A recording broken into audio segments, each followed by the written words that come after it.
Okay. Um, I want to expand your understanding of a word, and the word is dislocation. Now, most of us, when we think of dislocate, we think of something that happens to your body. Dislocate your shoulder.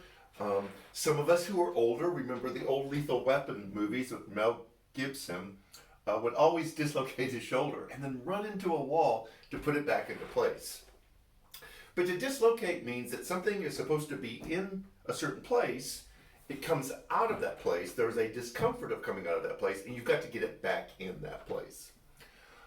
There is a kind of more of a psychological understanding of the word dislocation, and that is things aren't the way I'm used to them being.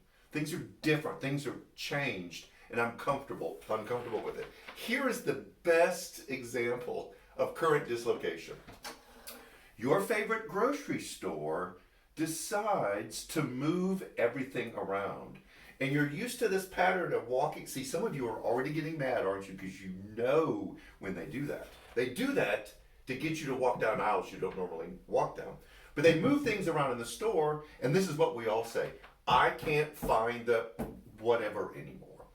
And not only did they move the location of that thing that you used to be able to find, but there is this feeling that comes along with it. It's called dislocation. Like, I used to be able to do the grocery store in 45 minutes, and now it takes me an hour and a half. If you've ever moved to a new city or a new place, you really understand the feeling of dislocation. It's very disorienting.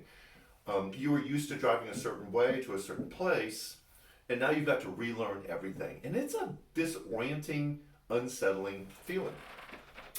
The reason why I'm talking about dislocation is I think this is what's driving our current culture today. I think this is what's driving conversation. It's what's driving politics. It's what's driving the division. It's what's driving the polarization in our country is this feeling of dislocation. And that is, it used to feel like things were a certain way.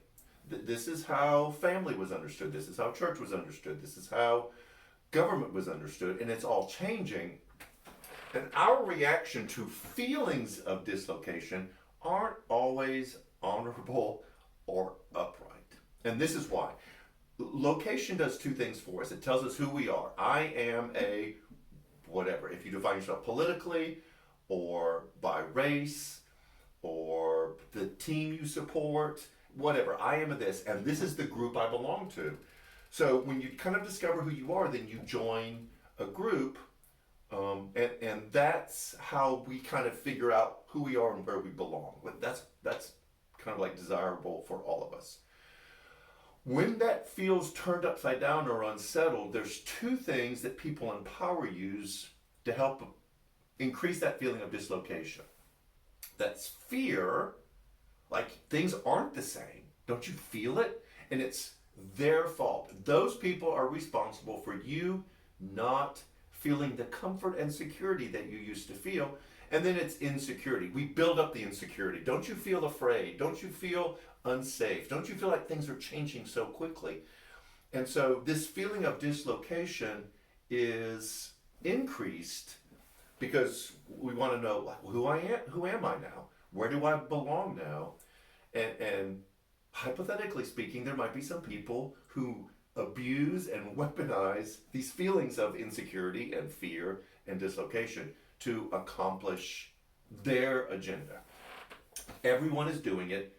Right now, you're thinking about those other people who aren't you, but everybody does it.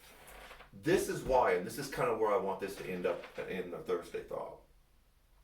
The reason why we feel this dislocation is because we put our location in things that aren't solid and that aren't steady and that aren't trustworthy.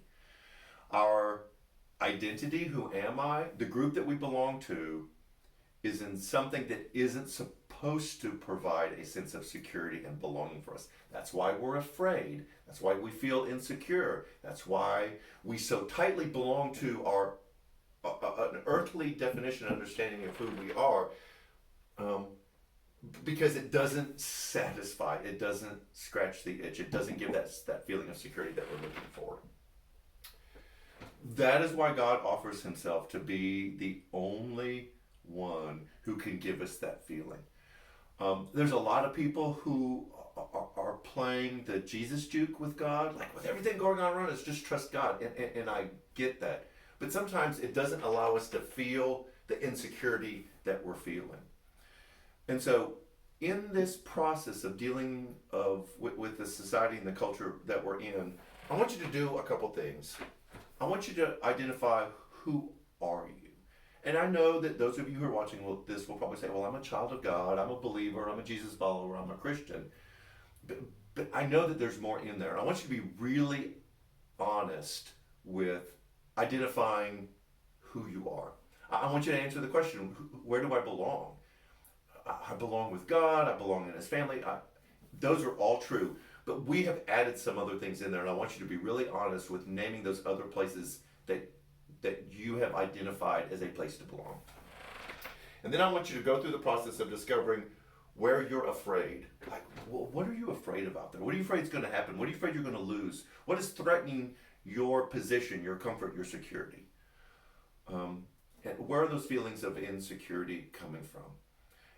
And then I want you to begin the process of going, what would it look like for me to put my identity, to place where I belong, to answer the fears that I have and the insecurities I have into an understanding of who God is and how he can be that solid place in our lives. Dislocation is a powerful feeling that we're all experiencing right now. And we as a community of faith need to have some honest conversations about where we have put our trust and our sense of identity and our sense of belonging, and how we can shift that to places that are much more solid and much more secure. So, that's my thought for Thursday. Sunday, we are in person. We finish up our series of Now What? Join us in person. We would love to see your eyes and your hair. And if you join us virtually, then you still are a part of a family. So have a great day, a great week, and we will see you Sunday.